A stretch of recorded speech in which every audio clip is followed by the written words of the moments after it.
Okay, so this is September 20th, our Dark and Light Side of Life episode 9.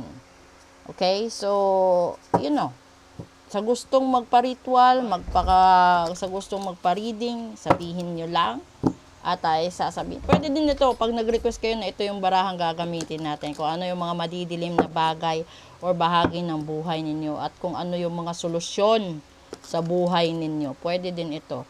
Sa mga hindi takot, no, na matrace yung buhay nila, pwede mag-request na ito yung gamitin natin sa reading. Pwede. Wala naman yung problema. Basta gusto nyo lang maungkat buhay nyo, sige. Wala namang problema. Ito yung dark side, no? Kukuha ako dito ng 3 para malaman natin kung saan galing yung mga problema ninyo sa buhay. At kukuha din ako dito ng 3 para sa mga posibleng solusyon na mangyayari sa buhay ninyo kung nakinig kayo, di ba?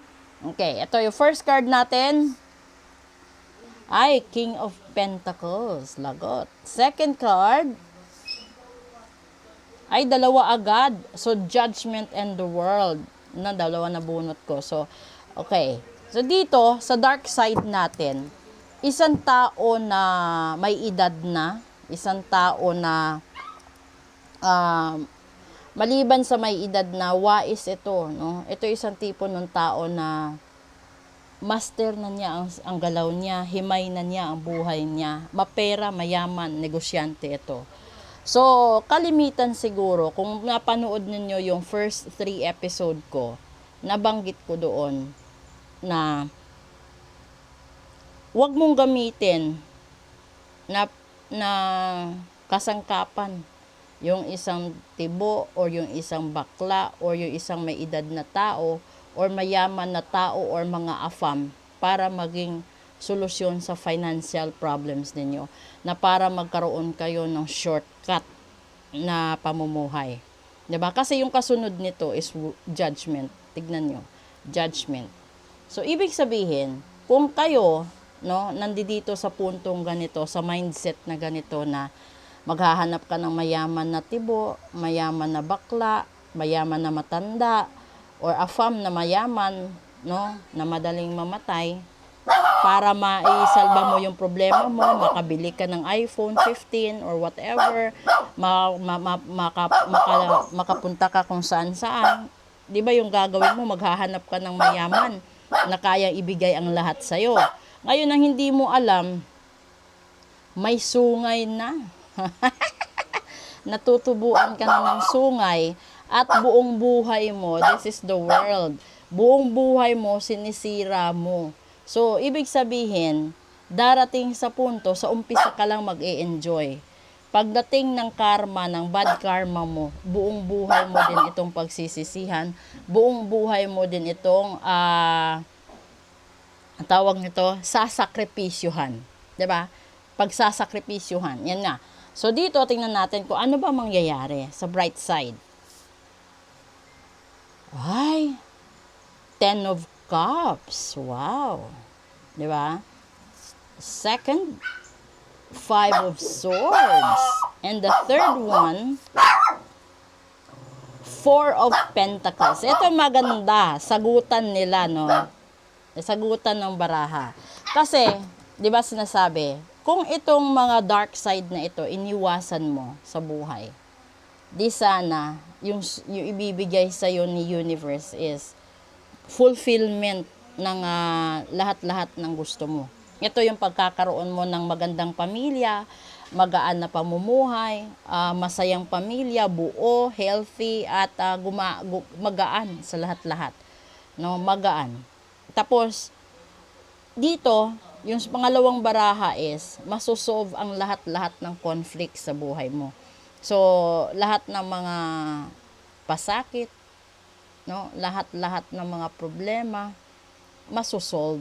At higit sa lahat, dito yung last na card is 4 of Pentacles. Andi dito yung punto na magiging maayos ang takbo ng budget mo, magiging secured ang buhay mo, at may naitatabi ka pa. 'Di ba? Hindi naman sinabi dito ni universe na yayaman ka. Pero ang pinakamaganda is na-solve lahat ng problema at matupad ang lahat ng hiling mo. 'Di ba? Kesa naman dito, no? Na sa umpisa lang masaya, pero sa kalagitnaan na karma at sa dulo buong buhay mong pinagsisisihan lahat ng pinaggagawa mong pagkakamali. Aminin mo man o sa hindi, kapag ang buong buhay mo wasak na, ibig sabihin nasa karma ka na dati nang gamit ka ng ibang tao para sa sarili mong kapakanan at sa sarili mong mga intensyon, kaya ka nagkakaganyan. Yung brighter side, kung nakinig ka siguro sa mga taong nagbigay sa'yo ng payo, malamang masaya ang pamilya mo, buo pamilya mo, magaan ang takbo ng finances ninyo, magkakaroon man kayo ng problema pero masosolve agad-agad, kahit marami kayong bayarin, may itatabi ka pa ring pera. Ganun sana, 'di ba? Ganun lang naman yung hinihiling natin eh. Magkaroon ng magandang takbo ng pamumuhay, healthy na family, no, makapagtapos yung mga anak, may maitabing pera para sa mga medical needs natin at sa future needs natin, makapundar ng maliit na negosyo, makatulong sa magulang, sa kapatid para maiahon din sila sa hirap. Kesa naman dito gusto mo biglaan mong hahakbutan ng pera, yung afam, yung tibo, yung bakla, yung may edad na lalaki, mayamang negosyanteng babae. This is the level na may sugar daddy, sugar mommy, no? Ito yung sinasabi na may mga ganyan. So, sana sa lahat-lahat ng makakapanood nito, since tandaan nyo, huwag nyo silang gamitin dahil lang gusto nyong makabili ng maraming ng magandang yung latest na iPhone, or makapagburakay ka or kahit saan, di ba?